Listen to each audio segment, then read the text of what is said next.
Hi, it's Rachel again. Um, let's see. I actually thought that this was a very good and interesting and needed question. I'm actually really excited and curious to see what everybody else's responses are. Coincidentally enough, I was actually just talking to my music supervisor about something similar to this. Well, about the idea of push down, not necessarily the idea of pulling up the skills. But it's definitely the idea of push down is definitely a problem. I don't know about everybody else's school district, but it's definitely a little bit of a problem in our school district. Some ideas of how to pull up the skills or have the older kids be more interested and engaged. I think partly it depends on what you are considering to be older kids. I mean, are we talking fourth and fifth grade?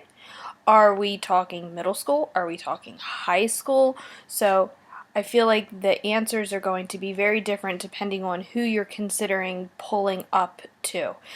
I was kind of thinking along the lines of fourth and fifth grade. I think that it's easy and easier to get the younger children excited about something. It's just not as difficult. You don't have to pull out all the stops quite as much, that you can get them pretty excited pretty easily about almost anything.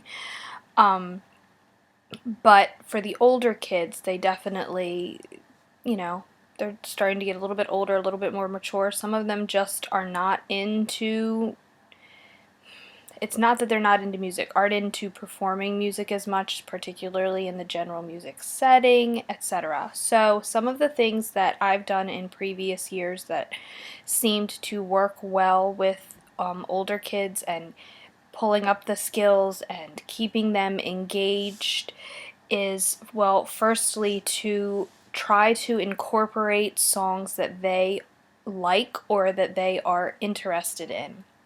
Sometimes I would try to find songs that were popular that year or the previous year or over the summer and try and work with them, but as most of you probably know, a lot of the popular songs that are coming out now are not the same as the songs that were coming out maybe when we were growing up.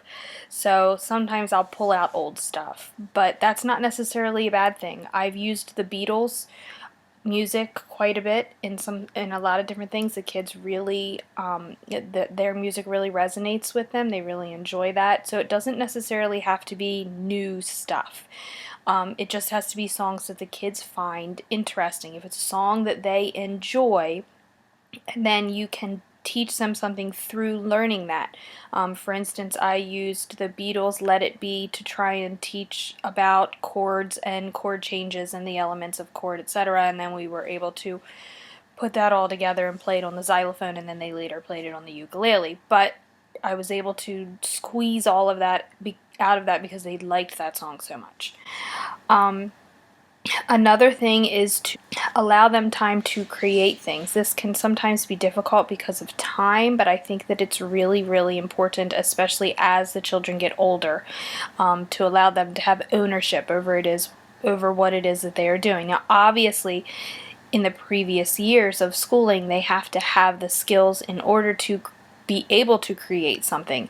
They have to have a very good understanding of melody and or rhythm, how a song is put together, the different all the different elements, how to rhyme words, how many syllables are in each word, what that means when it comes to putting words in a song. So all of these different things are things they had to have learned when they were younger. Hence pulling up, I suppose. But to allow them time to take ownership of their music and to create things. One of the lessons that the fifth graders really enjoy, that a couple of my fellow music teachers do, is we use the 12-bar blues, and they write a blues song, and then they create a melody to that blues song, and then they perform it with like a small group or whatever, and the kids absolutely love that. In the past, we've allowed them to like sing their blues song with with a sock puppet, and so they take time to create these sock puppets, which I know sounds really silly, but for some reason when a kid is pretending that something else is singing, they are more likely to feel comfortable using their singing voice.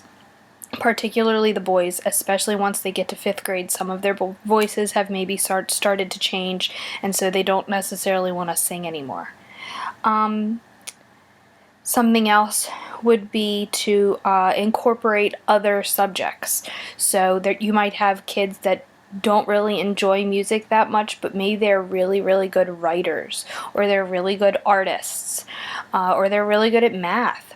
And so to try to incorporate things from other subjects that they might be good at and try and incorporate them into your classroom, which honestly is something that we should be doing all of the time anyway.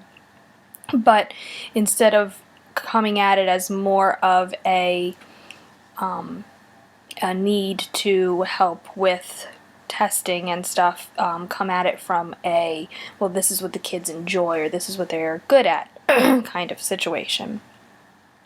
And then also trying to think outside the box, which is, I feel like, where I'm left with after this class is, okay, how can I take this information that's presented for primarily little kids,